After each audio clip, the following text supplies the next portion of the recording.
Yeah, it's still pretty easy, boys. I don't want to heat it, but you know. Got it. Welcome to GingePoker technical difficulties. But speaking of technical difficulties, we did have to not play for a while because Stars decided to just not want to load or register. Well, I don't know what the hell was going on with it, to be honest, but don't care. So on. Thank you to the Omaha Fox for giving me a call and going through the technical admin of getting Stars back. But here we are. Pocket aces and ace queen suited, both very good hands. Ace 8 will start with a small c bet, pocket aces will 3-bet, and ace queen suited will 3-bet. We'll zoom in where we need to. Ace queen will take down, ace 8 is going to c bet and ace high flop. Obviously aces is going to be more interesting. Not going to 3-bet that. Okay, so here's how you think about this. If it's MP versus under the gun, you want to jam this a lot because he's going to have less bluffs. When it's cut off versus button, he's going to have way more bluffs. These are the spots where you flat. So that's how you think about it. You got to be like, does he have bluffs? The answer is yes. If he has bluffs, then we are very happy to flat way more. If he doesn't have as many bluffs, then we jam more. So that's basically it. And now obviously we're trapping. It's a forward part. Like if he's got queens and jacks and whatever else, all that bullshit, we just lose. But we gotta do our best to keep his bluffs in. Pretty wet turn. Gonna call off a jam and jam if he checks to protect my hand. Slash still get called by like ace queen, ace king. I mean, he's got too many one club hands. I think that they might jam. I don't know. Still got to stack kings with a club. I think jam is fine. I'm debating whether I can check. Obviously, ace of clubs I would check. But you can't be that bad to jam here for sure. Might get the side call from tens, pocket eights maybe. Probably trap some flushes in fairness. But there's a lot of bad rivers there in the forward part. Not to say that that's a reason to not check. Like nines, tens, kings are not the greatest because it completes some two pairs, I guess. And obviously a club is bad. So, but maybe we lost value from ace king. You never know. This is my very end of 4-bet, but I do not call squeezes. Or sorry, I don't call once the other guy calls, or 4-bet once the other guy calls. Table 3, I called a c-bet after calling a raise. I'm going to bet the turn and fold to a raise, even though I got a gut shot twice.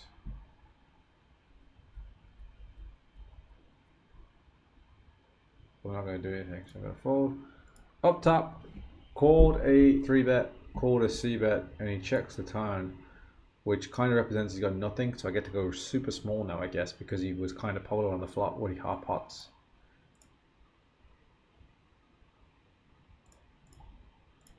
You know, maybe induce some check raises sometimes. Get caught by ace highs, set up my river bluffs. And now I just jam my range, which kind of fucks over his ace highs because it looks like I'm trying to bluff with my range. Makes sense what I'm saying, right? 3, 2, 1. Ace high call, 7, whatever. Got him! Anyway, 10s he limped, I ISO'd, and I overbet turn. I'm just going to rip this river. Another good old fucking set. Got. Oh, I thought he had a flush then. Got him! Here we get check raise, and he checks a turn with the 10 of diamonds. I think we get to check back. Yeah, I quit poker, but I got bored. What can I say? No kicker, I'll check. Okay, that's fine.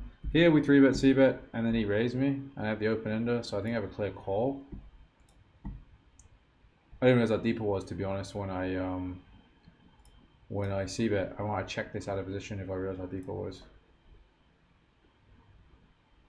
Oh, that's interesting, because he can raise this deep with flush draws.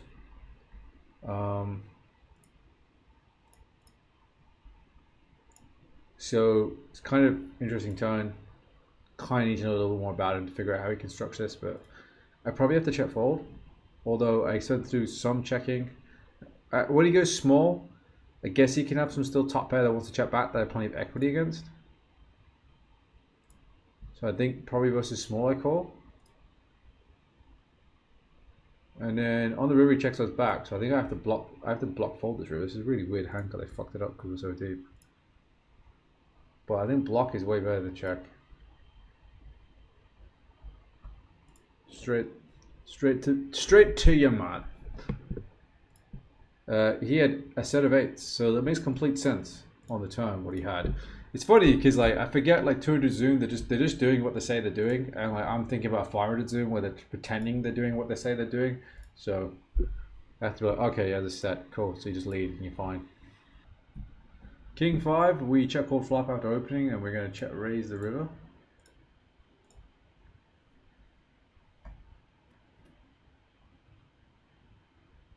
Honestly, I think we just jam. No, it sounds aggy, but no one folds a flush, and if he's got the nut flush, then he's gonna rejam. So I just want to raise fold, but then if I'm gonna raise fold, I'm gonna make it $120 anyway. Yeah, see what you gotta do with that. I got the straight flush blocker.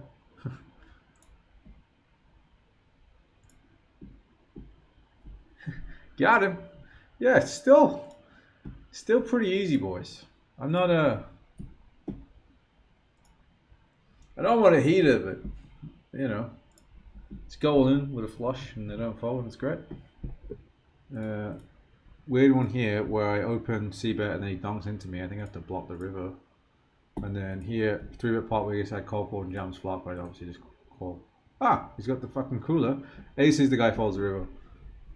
But yeah, this was like, I threw at this guy, he cold called, and I check called the flop for $54, so. Guess you want to overgo him. Pocket fours and the cutoff is going to be a call. Ooh. I think this is okay. Is it okay? Yeah, fuck it. Give this guy the fish label.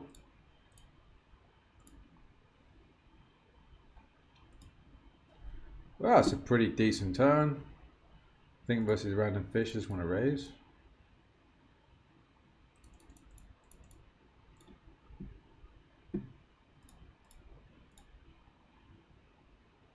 Diamond's not fun, but can I still jam this?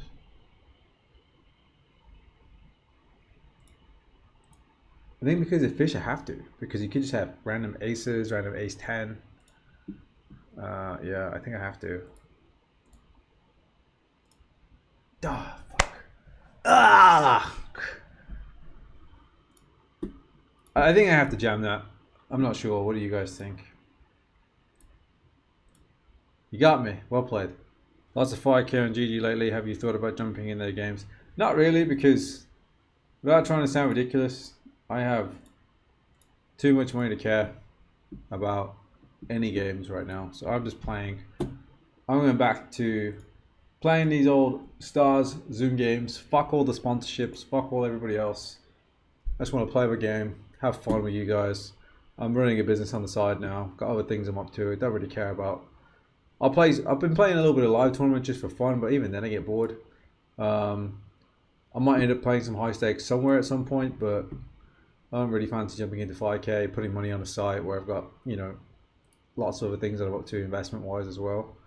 And yeah, that's about it really. I've got a villa project that I'm up to. I've got a business that I'm up to. I'm trying to get healthy and get into good shape. And I'm kind of prioritizing all that right now. So some low stakes.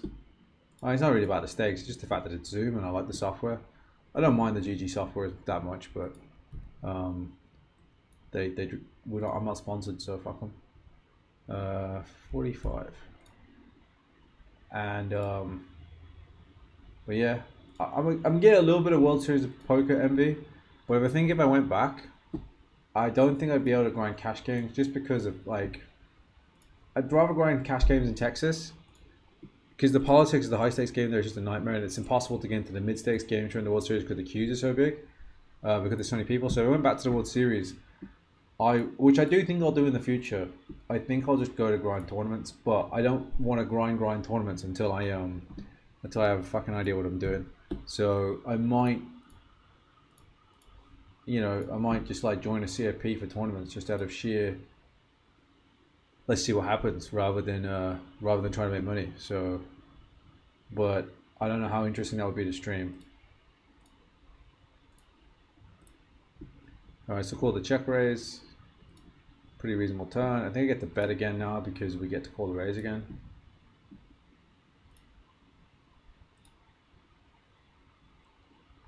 Hey Ginge, would like to apologize if I made an annoying comment on last stream. I really love your content. I don't remember the annoying comment, so no offense taken. He goes for the double check raise. I don't know what bluff he has to do that with. He should jam everything now if he's got anything. Which he doesn't, which is strange.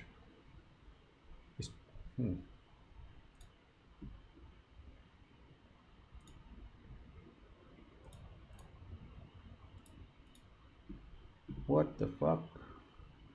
Oh, I've got two fuck. I'm gonna fold because I don't know what he bluffs with. Over here it goes. This guy opens, this guy jams. I call the jam because I'm balls fucking deep with this guy, and then he rejams. I'm like, no, but I guess I have to fold. Fuck. No queens. Oh. Oh, I wanted to watch. Never mind. I'll give it a second. We'll have a look what happened. I forgot it doesn't auto do that. One more big pot and we'll wrap it up. Aces, that'll do it. Ace king suited, that'll do it as well.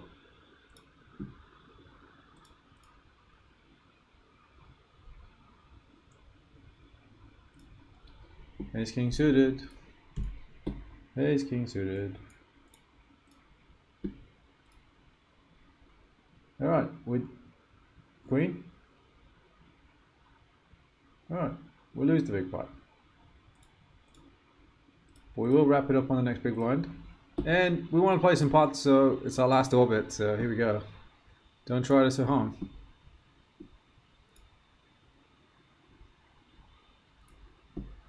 And I didn't come here to fold the last few hands. Here we go. This for you guys.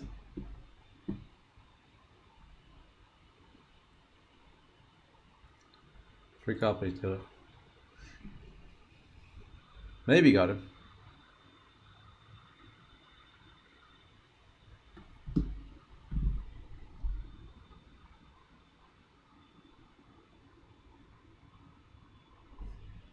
Guess we go big now. I'm not sure what he can call with, but if he pays, he pays.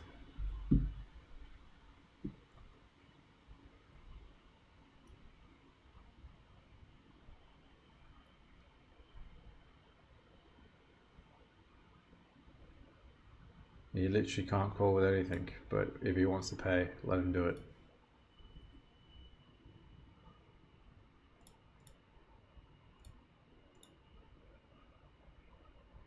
Sorry mate, you're the victim of the last hand.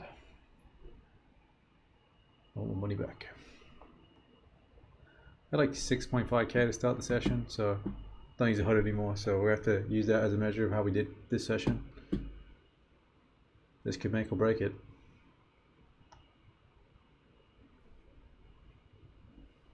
Thank you.